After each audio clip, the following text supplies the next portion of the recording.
जैसे कि हर एक की माँ है, हमारी भी वो माँ थी। So world is never been complete उनके बगैर। कोई खुशी उनकी वीडियो नहीं मैं देख पाती, गुजर गई हैं मम्मी, 20 ईयर्स हो गए हैं उनके बगैर। मैं आज से उनकी वीडियो देखना मेरे लिए इतना मुश्किल है कि मैं उनको दुनिया में कोई चीज़ प्यारी नहीं थी। उनके 6 बच्चे जो थे, 6 के 6 जो थे, उनकी आँख का टुकड़ा थे। ये लड़ी होती तो मुझे लेके कमरे में बंद कर लेती थी अपने साथ।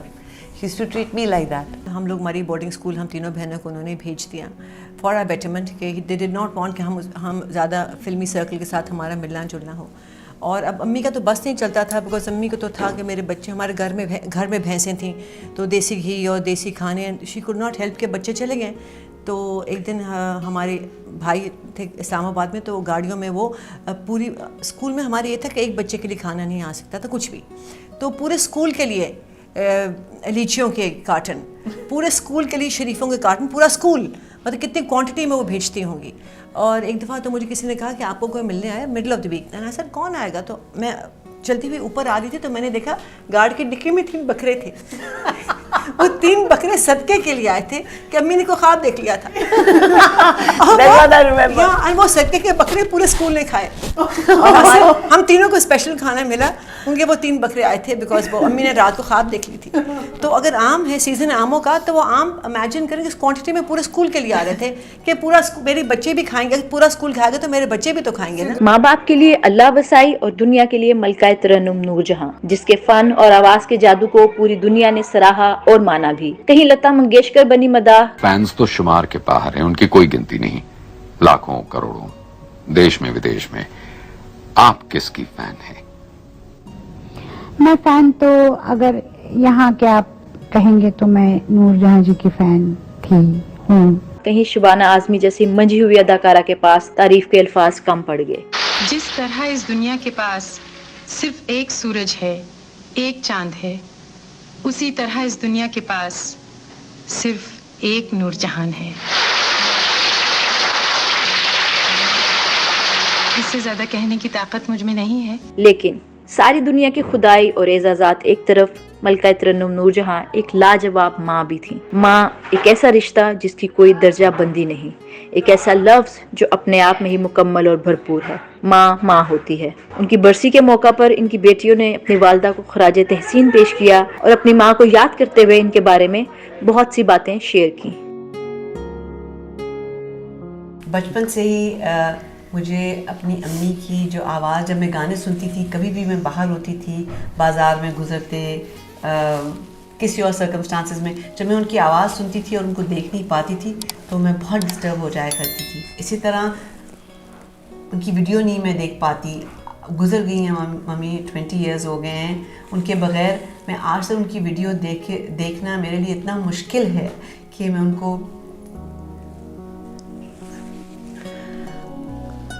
स्क्रीन पे देख सकती हूँ मगर उनको अपने पास महसूस नहीं कर सकती, उनको टच नहीं कर सकती। इस तरह उनकी आवाज़ सुनी मेरे लिए बहुत तकलीफ दे, क्योंकि मैं वो आवाज़ सुन सकती हूँ मगर उनका चेहरा नहीं देख सकती, उनको गले नहीं लगा सकती। हर बच्चा मुख्तलिफ तरह से प्रोसेस करता है। मेरे लिए तो वो गए हुए उनको 20 साल हो गए मगर वो मेरे साथ हैं हर पल। मैं तो उनके कपड़ों में अपने आप को समेट लेती हूँ। उनकी आवाज़ मेरे दिमाग में, मेरे घर में हर जगह उनकी तस्वीरें वो तो हैं ही।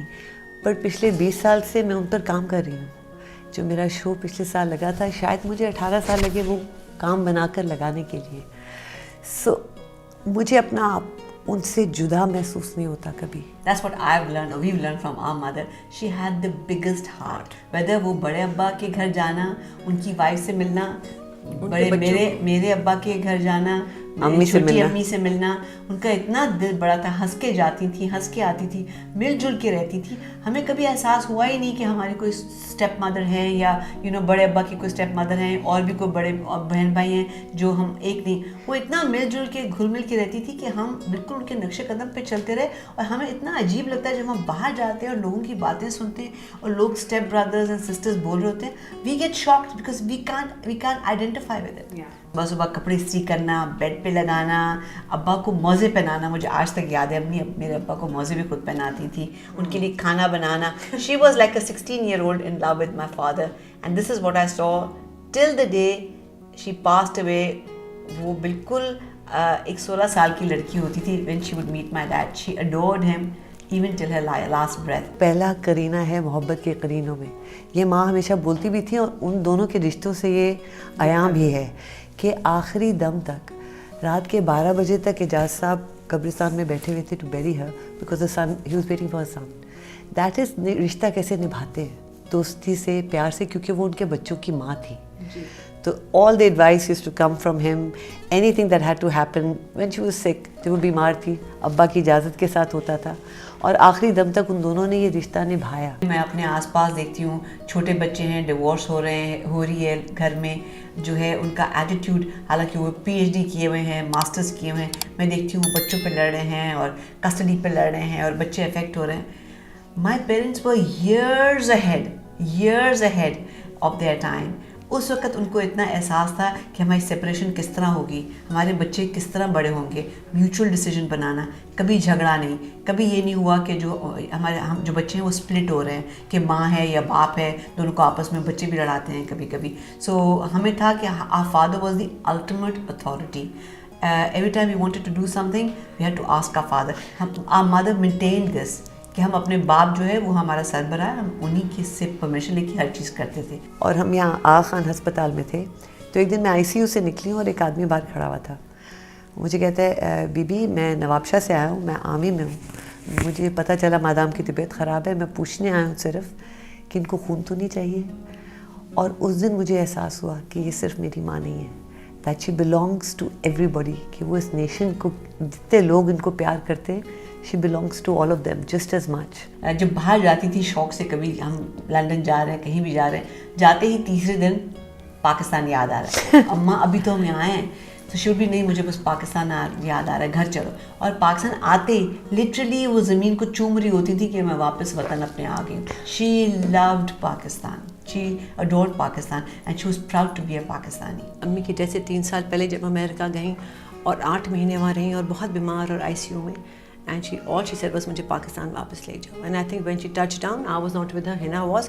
I think when she touched down, she was howling कि आ गई वापस। I still remember as a child कि blackout है, बाहर ट्रेंच है, और हम छोटे छोटे बच्चे हुमा जी के साथ ट्रेंच में, और अम्मी जो हैं वो रेडियो पाकिस्तान रिकॉर्डिंग के लिए जाती थी यहाँ पे छोड़ के। वो अपने बच्चों के लिए जिंदा थी, और घर में तो बिल्कुल मलका तरन्नुम तो नहीं थी। सो अपने बच्चों के लिए हर वो चीज़ करनी जो किया जा सकता है, वेरी प्रोटेक्टिव। जब मेरा पहला बेटा पैदा हुआ, काफ़ी वज़न में ज़्यादा था, कहती थी मैंने बड़ा सोना लगता है, तो चुके आना कर। Second son was born, I was there. तो आई रिमेंबर कि हम हॉस्पिटल गए हुए थे, और गंगाराम अस्पताल जो लाहौर में है, वो नर्सेज आ रही हैं, जा रही हैं, जूते जूते जूते ऑपरेशन थिएटर के बाहर पड़े हुए हैं, और लोग जा रहे हैं आ रहे हैं। मेरी अम्मी वहाँ जूतों के अंदर ही बैठी हुई और रोए चले जा रही हैं। तो जब डॉक्टर ने आके कहा कि बच्चा ठीक ठाक है, तो अम्मी ने पूछा कि आप बताएं मेरी बेटी कैसी है। वीक्स बिफोर एनीबडीज़ बर्थडे, मिना की हो, टिना की हो या मेरी हो, तो हमारी जो फ्रेंड्स थी वो हमें बाटा करना शुरू करती थी कि हम इस बर्थडे में इनवाइट हों, because it was they used to be like the birthdays of the year, 3 of us, the whole school wanted to be. माँ आती थी, माँ कई दफ़ा गाना भी गाती थी, अब्बा भी आते थे, you know, so it was a big thing. मैं इंडिया गई हुई थी और माँ की तबीयत कुछ नासाज थी, वो हुमा जी के घर ठहरने के लिए गई क्योंकि I wasn't there. So I came back early to surprise her कि मैं ईद पे पहुंच जाऊं। तो मैं जब हुमा जी के घर पहुंची, बैकपैक एयरपोर्ट से खुद ही पहुंच गई, बैकपैक मैंने पहना हुआ। हुमा जी कहती है नहीं उनका दिल कमज़ोर है, अभी तुम अंदर ना जाना, मैं जाऊंगी पहले, मैं उनको थोड़ा तैयार करती हूँ कि तुम आ गई हो। अच्छा जी, मैं उनके लाउंज में खड़ी हो गई। अब देखिए हुमा जी कमरे में, माँ बाथरूम में, वो मुँह हाथ धो रही थी अपना, निकल रही हैं। तो हुमा जी कहती है माँ दुनिया में आपकी सबसे प्यारी चीज़ क्या है? माँ बाथरूम से निकली मुँह सुखाते हुए। माँ हुमा जी अपनी ओर से प्रिपेयर करी, माँ दुनिया में आपकी प्यारी चीज़ क्या है? माँ मुँह सुखाते हुए कहती टिना आई है। एंड दैट बिकॉज मैं दरवाजे के पीछे से खड़ी होकर देख रही थी, so it wasn't her saying it, but it was just that was the lovely thing. Huma ji was a friend, जिस तरह दोस्त होते हैं, they spoke the same language, you know. Punjabi उनकी दोनों की इतनी खूबसूरत पंजाबी थी। अब मेरी माँ की कोशिश ये रही है कि मुझे कोई ना देखे। उनकी मोहब्बत का ये आलम था कि वो बर्दाश्त नहीं करती थी कि मेरी बेटियों की तरफ कोई देखे। ये बखुदा मैं आपसे कह रही हूँ। उन्होंने हमें बिल्कुल नहीं चाहा कि हम में से कोई भी स्क्रीन पे आए या काम पे आए। उसी तरह भले वो अपनी बेटियों को समझ लें या अपना ब्लड समझ लें, जो भी जिस तरफ मर्जी आए। इसलिए मैंने आपको कहा कि हमारी माँ कभी भी नहीं जाए। वो अपने पे जो मर्जी चाहती थी मैं झेल लूँ, मैं 4 गाने रोज़ के गा लूँ, 5 गाने गा लूँ, लेकिन मेरे बच्चों को कोई तकलीफ ना हो। मम्मी को कुछ बताते नहीं थे कि किसकी डेथ हो गई। तो एक दिन को बाबा जी की डेथ हो गई, अम्मी को नहीं मालूम हुआ, नहीं बताया। तो ऐसा ऐसा बताते थे, अम्मी फ़लाँ बीमार हो गया है, हॉस्पिटल में दाखिल है। 2 दिन बाद कहा, जवाब दे दिया डॉक्टर ने, डेथ हो गई। जब 2-3 दफ़ा हम ये कर चुके तो एक दफ़ा मैंने कहा, अम्मी शायद भाई बहुत बीमार है। कहती पुत्र जी मर गया तो 10 दिन। हर दफ़ा हम बिल्डअप करते स्टोरी को, and then he died. पुत्र जी मर गया तो मैंने 10 दिन। She just came down to that. So she has an amazing sense of humor also. Our mother, she was the most unusual grandmother because हमने सुना है कि जब आपके grandchildren होते हैं तो बच्चे जो है वो भूल जाता है इंसान और grandchildren याद आते हैं, मगर अम्मी के लिए उल्टा था। grandchildren हो गए, she loved and she adored them, but nobody came above her 6 kids. बहुत शौक था निटिंग करने का, कपड़े सीने का। वो दर्जियों से, अगर दर्जी अपने घर में हमेशा हमारे रहे हैं, तो वो दर्जी को कैसे घर बुलाकर उसको ट्रेन करना, हाथ से तुरपाई करनी सिखानी, फॉल लगानी सिखानी, गरारे काटने, तो वो अपने सब दर्जियों को खुद ही ट्रेन करती थी। बेस्ट ऑफ ऑल के जब हम भी थोड़े बड़े हो गए और हमें कहीं जाना होता था या हमें कभी साड़ी पहननी पड़ती थी मुझे या मिना को, तो फ़ौरन अपनी कोई साड़ी निकाल के ब्लाउज़ फटाफट ठीक करती थी और हमें पहना दिया करती थी। She was so good with her hands. I remember her knitting sweaters for my father. तो एक आध दिन के अंदर वो फटाफट स्वेटर बना लेती थी। And she had such a sense of style. आज भी हम उनकी तस्वीरें जब देखते हैं कि जिस तरह अपनी साड़ी के साथ मिक्स एंड मैच ज्वेलरी की हुई है, it's actually according to the latest trends that are going on now. It's amazing how she had this knack of putting things together. गरीबों की इतनी मदद करती थी। उनको हमारे घर के बाहर एक लाइन लगी होती थी जब अम्मी सुबह निकलती थी, तो उनको पता था कि किसी को क्या देना है, किसी का स्कूल है, किसी को कोई खैरात है। मेरी नानी के पुराने मुलाजिम हैं, वो हर एक को खैरात दिया करती थी। और सबसे एक्स्ट्राऑर्डिनरी ये बात थी कि अगर हम रोड पे कहीं जा रहे हैं तो किसी दरख्त के पीछे कौन सा फ़कीर बैठा है हम मिस करते थे, मगर अम्मी ड्राइवर को कहती थी गाड़ी वापस मोड़ो और फ़लाने जगह पर फ़लाने दरख्त के नीचे वो मज़दूर है या फ़कीर है या कोई औरत बैठी है, उसको वो ज़रूर सदका खैरात दिया करती थी। पूरा एतमाद था कि मुझे गाना आता है और कितना अच्छा आता है। वो दावे से कह सकती थी कि एक दफ़ा बेटा तुमने एक चीज़ कही है, वो एक दफ़ा आपकी है, अगली दफ़ा वो मेरी है, ठीक है। इतना जानती थी वो अपना काम। मगर उन्होंने बार बार मुझे यही समझाया कि बेटा रास्ता चलता भी कुछ सिखा जाए तो हाथ जोड़ के सीख जाओ। अम्मी इतनी हम्बल थी, इधर हमारे घर नौकरानी काम करती थी, बानो नाम था। तो जाते जाते एक गाने पर तो उसको डांट के निकल गई और जब थोड़ी दूर पहुंची तो रियलाइज़ किया कि मैंने ज़्यादती कर दी है। गाड़ी मोड़ के वापस आई, उसको हाथ पांव जोड़ के माफ़ी मांगी और कहा बानो तो मुझे माफ़ नहीं करोगी तो मैं जाके गाना नहीं गा सकती। उसने कहा मैंने माफ़ कर दे, बानो मैंने माफ़, तो उन्हें माफ़ किया। तो वो फिर मुड़ के फिर गाना गाने गई। तो उनको था कि मैंने गरीब का दिल दुखा दिया, I have to apologize for that. हमारा ड्राइवर था अमीर और फ़ारूक था जो अम्मी के साथ जाते थे रिकॉर्डिंग पे। तो जब घर आती थी रात को 11-12 बजे वटेवर, थकी होती थी और फ़ौरन खाना ट्रॉली में लगता था, तो सबसे पहले उन दोनों के लिए खाना निकाल के देती थी कि ये लोग मेरे साथ गए हैं। पहले उनको निकाल के देती थी अपनी प्लेटों में और फिर ख़ुद खाना खाया करती थी। फरीदा खानम और आंटी असमत, ये 2 औरतें थी जो तकरीबन रोज़ in the last years that we lived in Lahore, तकरीबन रोज़ ये हमारे घर होती थी। रोज़ उनको फ़ोन करती थी, अड़िए अड़िए आ जाना, दोनों पहुंच जाती थी। उनको खुश शक्ल लोग बहुत पसंद थे। वो खूबसूरत परस्त थी, वो आर्टिस्ट थी भले, तो उनको अच्छी शक्लें तो हमेशा और तारीफ़ करती थी। वो औरतों की तारीफ़ करती थी, उनको अपने पास बिठाकर पूछती थी कि अच्छा लिपस्टिक कौन सी लगाई है, अच्छा तुमने ये आँखें कैसी बनाई, होस्टेसेस को। इसी तरह तो वो प्लेन में अपना टाइम गुजारती थी, अच्छा बेटा आओ, बेटा अपनी लिपस्टिक ला के दिखाना, फिर वो सारा अपना मेकअप ले आती थी। मैडम जी को ट्राइयाँ करा रही होती थी। माई फ्रेंड, आई रिमेंबर अम्मी was in ICU, she was very ill, तो हम उनको we rush to Aga Khan hospital. वो ICU में हमने उनको ले गए और अम्मी ICU के वो रूम के अंदर थी। And a friend of mine, मेरी बहुत डियर फ्रेंड है लीनू, तो वो ज़ाहिर ख़बर सुन के बेचारी वो फ़ौरन अस्पताल पहुंची और वो भी ICU के अंदर आ गई। तो मुझे आज भी याद है कि अम्मी ने ऑक्सीजन मास्क पहना हुआ था और मुझे इशारे से अम्मी ने कहा कि इस लड़की को अंदर बुलाओ।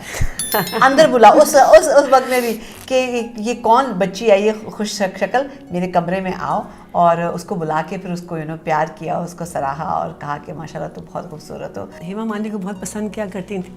इंडिया चली गई तो धर्मेंद्र साहब को कहा कि मुझे आपकी बेगम साहिबा से मिलना है, तो वो अपनी पहली बेगम ले आए।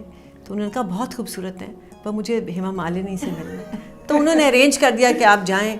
तो अम्मी कहती जब मैं उठी मैं सुबह सुबह इतनी एक्साइटेड होकर उनके घर गई और जब हेमा जी ने दरवाज़ा खोला तो कहती मैंने उनको देख के रोना शुरू कर दिया। सारी उम्र उन्होंने ना कभी शराब पी ना सिगरेट पिया, क्लीन लिविंग शक्ल पे नज़र आती है। उन्होंने कभी शक्ल पे कभी ना कोई उन्होंने लिफ्ट कराया ना कुछ, सिंपल लिविंग थी उनकी, दाल रोटी खाने वाली। मगर ऑब्वियसली क्लेंस करना पड़ता है आपको शक्ल को, कोल्ड क्रीम के साथ वो बस अपनी शक्ल साफ़ करती थी। अमेरिका जाके एलिज़ाबेथ आर्डन से मेकअप सीखने का, उस दिन के बाद उन्होंने किसी को अपने मुंह को हाथ नहीं लगाने दिया। अस्पताल में थी, यहाँ पे मेरी एक बहुत अच्छी मेकअप आर्टिस्ट दोस्त है, बहुत नामी गिरामी मेकअप आर्टिस्ट, बहुत प्यार करती है मेरी माँ को। कहती है कि नाजिया मैंने अब तुम्हारी मम्मी का मेकअप करना है। हम लोग ढूंढ रहे होते थे कि हॉस्पिटल में कुछ ना कुछ एंटरटेनमेंट माँ के चलता रहे, मैं उसको इन्वाइट कर लिया। और वो पूरा बेचारी अपना पूरा बस्ता वस्ता लेकर आई मैडम नूरजहान का मेकअप करने। माँ अस्पताल के बिस्तर में लेटे हुए हैं। अब आके उसे सब कुछ खोला और वो निकाल रही है और वो लगाने लगी। माँ कहती ना बेटा आप अपने आप पर लगा के मुझे दिखाएं। मुझे हमेशा याद है कि हम सुबह आंख खोली और अपनी अम्मी को तैयार देखा कि बैठी हैं और माशाल्लाह साड़ी भी पहनी है, फूल भी लगा है, जेवर भी हैं और बिल्कुल फुल हमने कभी अम्मी को घर में नाइट सूट में घूमते नहीं देखा। बड़ी डिग्निटी थी, बड़ी उनमें अना थी। बता रही थी कि एक दफ़ा ज़िया साहब ने उनको बुलाया अपने घर। उनकी ज़िया साहब की बेगम मम्मी की बहुत बड़ी फ़ैन थी, तो अपने घर बुलाया, उन्होंने अपनी बेगम से मिलवाया, खाना खिलाया। और जब अम्मी वापस जाने लगी तो उठ के खड़े हुए और ज़ियाउल हक़ ने कहा, अम्मी बताती हैं कि हाथ ऐसे करते थे वो, तो उन्होंने ऐसे करके कहा कि मैडम मैं आपको क्या दे सकता हूँ। तो अम्मी ने कहा, मैंने उनकी तरफ देखा और उनको मैंने कहा आप मुझे क्या देंगे, आप तो खुद ही उसी खुदा से मांगते हैं जिससे मैं मांगती हूँ, तो आप मुझे कुछ नहीं दे सकते। But she had this faith that she is going to become okay and she is going to sing. वो आखिरी दम तक यही सोचती रही कि मैं ठीक हो जाऊँगी और मैं गाऊँगी और मैं बिल्कुल ठीक होंगी।